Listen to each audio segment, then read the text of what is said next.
ॐ भूर्भुवस्सुवः तत्सवितुर्वरेण्यं भर्गो देवस्य धीमहि धियो यो नः प्रचोदयात्। सभी को सुप्रभात और जय मां सरस्वती। आप इस सभी सुनने वालों को बहुत बहुत साधुवाद। आज हम ऋग्वेद का मंडल 5 सूक्त नंबर 61 का तीसरा भाग पढ़ेंगे। तो मैं आपके साथ शेयर करती हूँ।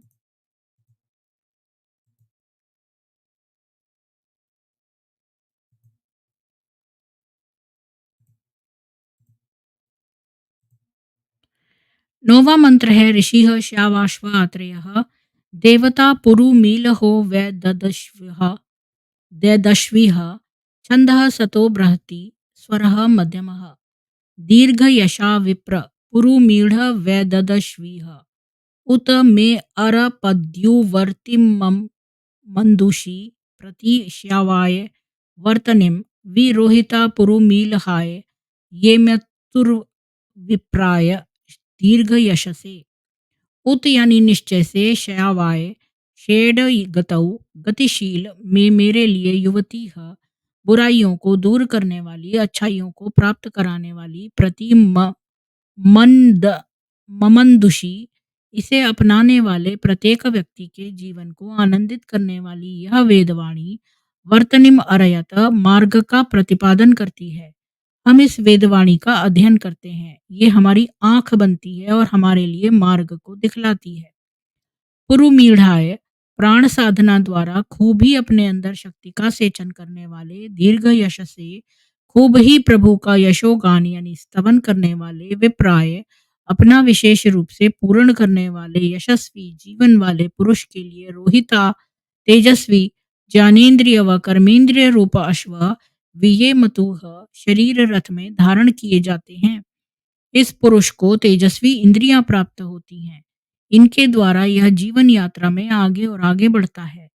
तो भावार्थ है गतिशील पुरुष को वेदवाणी मार्गदर्शन कराती है।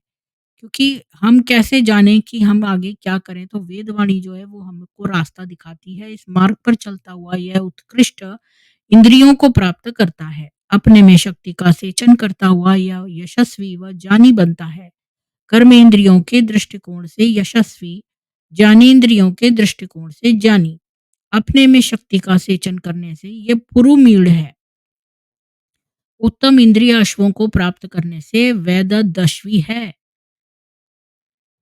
तो ये जो है शक्ति की वजह से पुरुमीढ़ भी इसको कह सकते हैं। ये जो परिश्रमी पुरुष है जो वेदवाणी पर फॉलो करता है, जब इसमें शक्ति आ जाती है तो ये पुरुमीढ़ है और अच्छे इसके इंद्रिय अश्व हैं, इसलिए ये वैददश्वी है।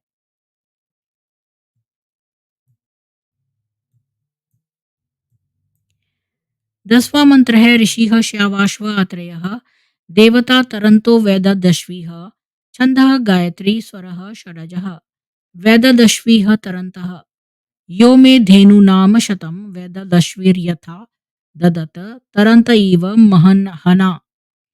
यह जो प्रभु में मेरे लिए धेनु नाम जान दुग्ध को देने वाली वेदवाणी रूप गौओं को शतम यानी शत वर्ष पर्यंत यानी 100 वर्ष तक यथा ठीक ठीक यथा तथ्यतः ददत देते हैं, वे प्रभु मेरे लिए वैददश्वी उत्तम इंद्रिय अश्वों को प्राप्त कराने वाले हैं। इन इंद्रियों से ही मैं उस जान दुग्ध का ग्रहण करने की क्षमता प्राप्त करता हूँ। वे प्रभु महना महहना महनीय धनों को शत वर्ष पर्यंत मेरे लिए देते हुए तरंतः एव मुझे भवसागर से तराने वाले होते हैं। तो भावार्थ है प्रभु हमें शत वर्ष पर्यंत जान दुग्ध को देने वाली वेद धेनुओं को तथा महनीय धनों को प्राप्त कराते हैं।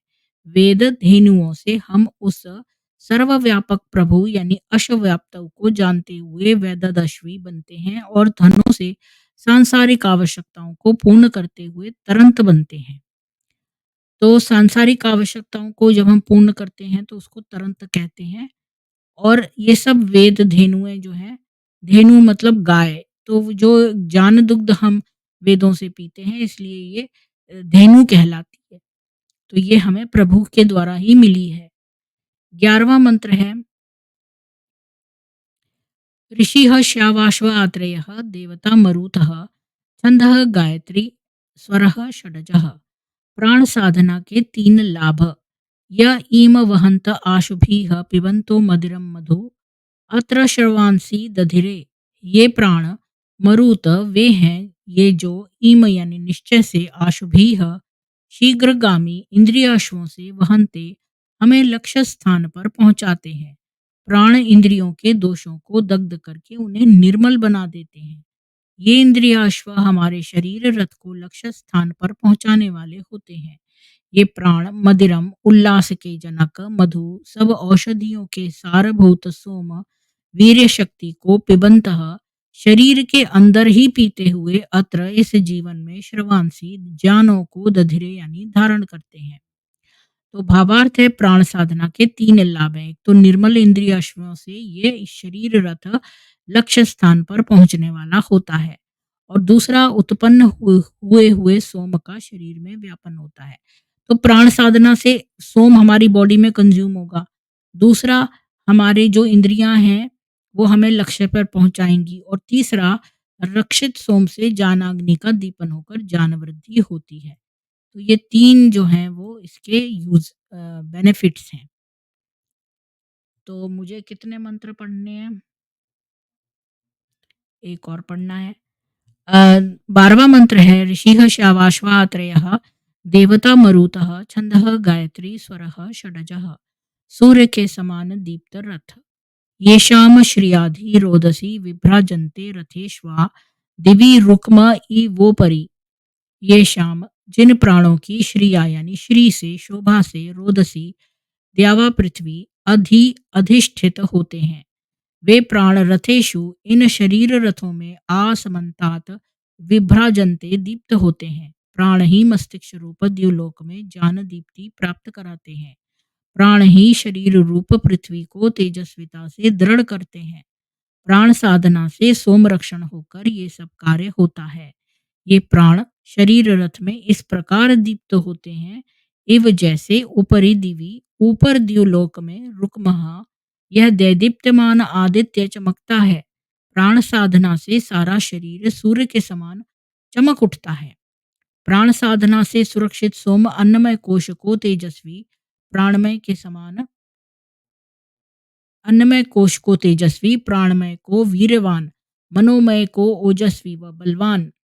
तो प्राण साधना करने से सोम जो है वो क्या देता है? अन्नमय कोश को तेजस्वी कर देता है, प्राणमय कोश को वीरवान कर देता है, मनोमय को ओजस्वी और बलवान और विज्ञानमय को ज्ञानदीप्त मन्युमय और आनंदमय को सहसवान बनाता है। तो ये क्या करता है सारा शरीर जो है अगर आप जो है आपका चमक उठेगा सूर्य की तरह अगर आप प्राण साधना करें तो। प्राण साधना से सारा शरीर दीप्त हो उठता है। तो आज के लिए इतना ही था ऋग्वेद में। आप सभी को बहुत-बहुत साधुवाद। अब थोड़ी देर में मैं अथर्ववेद पढ़ूँगी। राम, राम।